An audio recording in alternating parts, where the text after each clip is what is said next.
God, this movie is just long.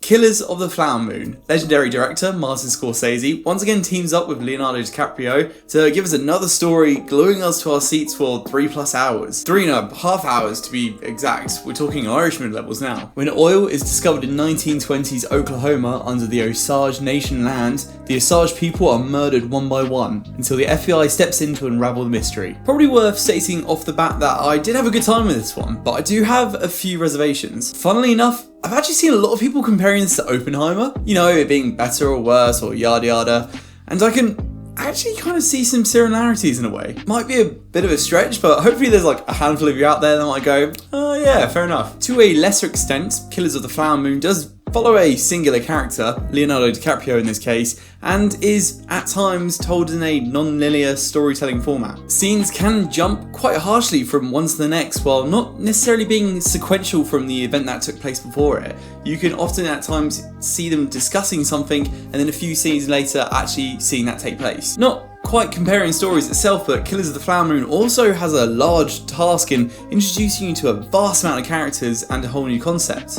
It's oddly enough where the movie struggles sometimes. It's both a pro and a con. There is a lot for audiences to have to keep up with here, and with such a bloating runtime, it's likely that you might miss something that will come back to bite you in the arse later. It's all very heavy Southern American accents with a lot of mumbling, to the point where I think I'd prefer to actually watch this with subtitles if I could. Character names and faces aren't often thrown back to the audiences as reminders, so it's easy to lose track of who's who and what's going on. Point in case, I couldn't actually confidently say how many kids our main characters had until we neared the end of the film. They're very infrequently mentioned, hardly reminded back to the audience as not a big deal to the story until they suddenly are. And whilst some say that is a good thing, that the director has faith in his audience, I definitely do think that at times as well. I do think there needs to be an element of hand-holding, especially when a movie has this long of a runtime. And whilst we're on that topic, it is just way too long. There's no way of getting around that. It will be coming out on Apple TV soon, so you can watch it in chunks, but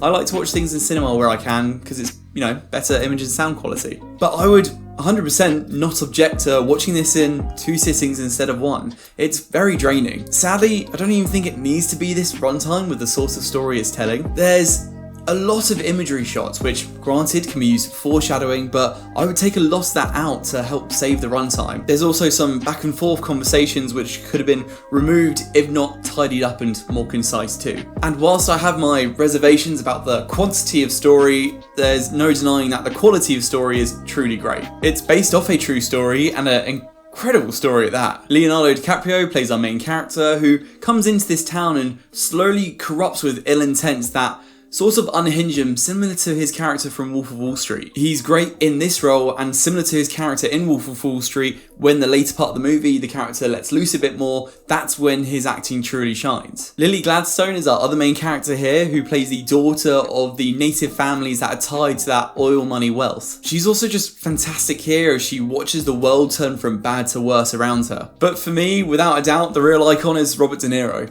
Absolutely loved him in this. He's a man that can just do so much with so little. He hardly yells or panics, and he buddies up to everyone around town as acting deputy sheriff. And Robert De Niro can just make characters like that truly entertaining to watch. You can smell the bullshit coming from some of his words whilst feeling the intimidation coming from others. There's a lot of side characters and supporting cast this story. As a testament to how long this film is, Jesse Plemons, who we're led to believe is a very influential part of this story, doesn't even show up to about the 2-hour 15 mark. Upon his arrival, the story definitely picks up pace, and it dawns a opportunistic time to pick up the rest of the film in a second sitting. So yeah, he's good at this. In fact, there's no one in this film that I would single out as not being great. And we also had some cool appearances, some surprise show-ups that I weren't expecting. And this is more noticeable in the last hour of the film, so I'm not going to say them to spoil them or anything like that, but when they showed up, it was really great to see, and you'll probably know who I'm talking about. I haven't touched on this yet, but the set designs are incredible too, and so is the music, and also the lack of music. There's a lot of intense dialogue between characters, and the film trusts us enough to be that engaged that we don't need supporting music to go along with it. But yeah, let's wrap this up. I really did enjoy it, and I would definitely recommend watching it. It's just up to you how you want to watch it.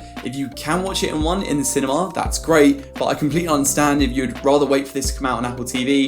and watch it in 2 or 3 sittings. But either way, Martin Scorsese has given us another unique and incredible film. So that's Killers of the Flower Moon. Let me know if you've already seen it. It came out in cinemas the weekend that's just gone. If you have, I'd love to hear your thoughts on it down in the comments below. If you liked this review, feel free to leave a like and subscribe and all that. And as always, stay tuned for more reviews on movies, anime, and video games. Until next time, guys, take care. Bye bye.